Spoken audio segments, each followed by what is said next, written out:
کل قیامت کے دن ایک عورت 4 مردوں کو جہنم میں لے جائے گی۔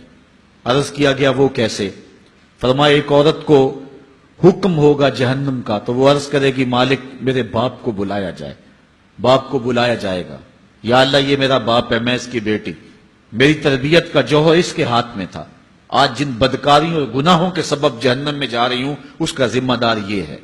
وہ باپ جس نے اپنے بیٹی کو سب کچھ دیا، اپنی اولاد کی تعلیم کے لیے اپنے پلاٹ بیچ دیے، جائیدادیں فروخت کر دی، نہیں دیا تو دین نہیں دیا، کل قیامت کے دن وہ اللہ کے حضور کیا جواب دے گا؟ ارشاد ہوگا اسے بھی پکڑو، اس کے باپ کو بھی پکڑو اور جہنم میں لے جاؤ۔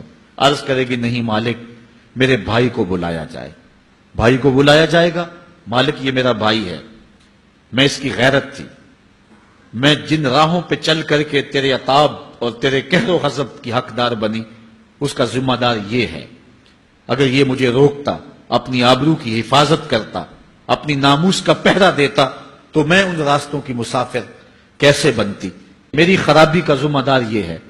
اب وہ بھائی کیا جواب دے گا جو چوکوں اور موڑوں پہ کھڑا ہو کے آنے اور جانے والی بہنوں اور بیٹیوں کو دیکھتا ہے اور یہ سمجھتا ہے کہ میری بہنیں اور میری بیٹیاں گھر میں محفوظ ہیں؟ وہ قیامت کے دن کیا جواب دے گا؟ ارشاد ہوگا اسے بھی پکڑو، اس کے باپ کو بھی پکڑو، بھائی کو بھی پکڑو، جہنم میں لے جاؤ۔ عرض کرے گی نہیں مالک میرے شوہر کو بھی بلایا جائے۔ بلایا جائے گا، مالک یہ میرا شوہر ہے اور میں اس کی بیوی، میری تربیت کا جوہر ماں باپ کے بعد اس کے ہاتھ میں تھا اور اس کے پاس طلاق کی دھمکی ایسی چیز تھی، مجھے جو چاہتا منواتا اور جس انداز میں ڈھالنا چاہتا مجھے ڈھال لیتا، لیکن اس نے مجھے کبھی راہ حق کی طرف نہیں بلایا تھا۔ وہ شوہر کیا جواب دے گا جو خود اپنے دوستوں کو چائے پہ بلا کے اور اپنی بیوی کو سامنے برہنہ منہ بٹھا کے بعد میں اس کے حسن کی داد مانگتا ہو، بتاؤ بھابی کیسی ہے؟ تو وہ کیا جواب دے گا قیامت کے دن؟ ارشاد ہوگا اس کو بھی پکڑو، اس کے باپ کو بھی، اس کے شوہر کو بھی اور اس کے بھائی کو بھی جہنم میں لے جاؤ۔ عرض کرے گی نہیں مالک میرے بیٹے کو بھی بلایا جائے۔ بیٹے کو بلایا جائے گا، مالک یہ میرا بیٹا ہے، میں اس کی ماں ہوں، میرے سینے میں اس کے لیے تڑپتی ہوئی ممتا تو نے رکھی تھی، یہ روٹ جاتا تو زندگی اجاڑ ہو جاتی، جو بھی چاہتا ضد کر کے منوا لیتا، مجھے کسی کے گھر کے برتن بھی مانجنے پڑے تو میں نے اس سے بھی گریز نہیں کیا، اس کی ہر فرمائش کو پورا کیا، اپنا زیور بیچ کے اس کی تعلیم مکمل کروائی۔ اگر یہ ضد کرتا کہ امی آپ نماز نہیں پڑھتی، میں آپ کے ہاتھ کا کھانا نہیں کھاؤں گا، امی آپ یہ عمل کیوں کرتی ہیں، یہ شریعت میں جائز نہیں ہے، تو میں جو ہے وہ کھانا نہیں کھاؤں گا، تو کیا میری ممتا مجبور نہ ہو جاتی؟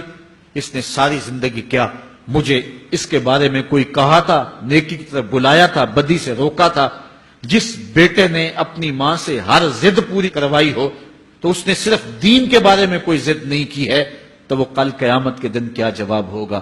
ارشاد ہوگا اسے بھی پکڑو، اس کے باپ کو بھی پکڑو، اس کے خامن کو بھی پکڑو، بھائی کو بھی پکڑو، بیٹے کو بھی پکڑو اور پانچوں کو گھسیٹ کے جہنم میں لے جاؤ۔ فرمایا ایک عورت 4 مردوں کو قیامت کے دن جہنم میں لے جائے گی۔